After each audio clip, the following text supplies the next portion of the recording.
ভাই রে ভাই, আল্লাহর সৃষ্টির কত যে নিদর্শন আছে আমরা আসলে সত্যিই জানি না। আমার জীবনে আমার বয়স এখন চলতেছে প্রায় ৩৮, ৩৮ বছর।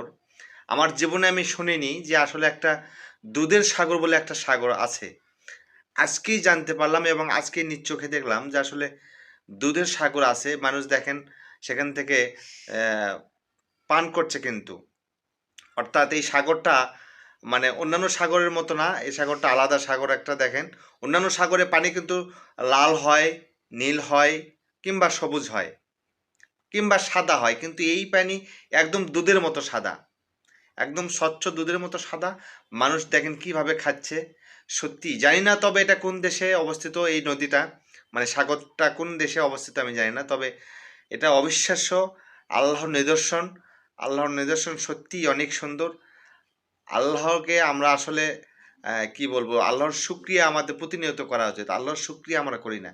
ভাই দেখেন, এই সাগরটা সম্বন্ধে আমার জানা ছিল না যে দুধের একটা সাগর আছে। একদম হুবহুব, মানে দুধের মতো আর কি, অবিকল দুধ, এক কথায় বলা যায় অবিকল দুধ। এটা দুধের সাগর নামে পরিচিত। দেখেন মানুষ কিভাবে সেখান থেকে খাচ্ছে, সেই পান করছে তারা সেই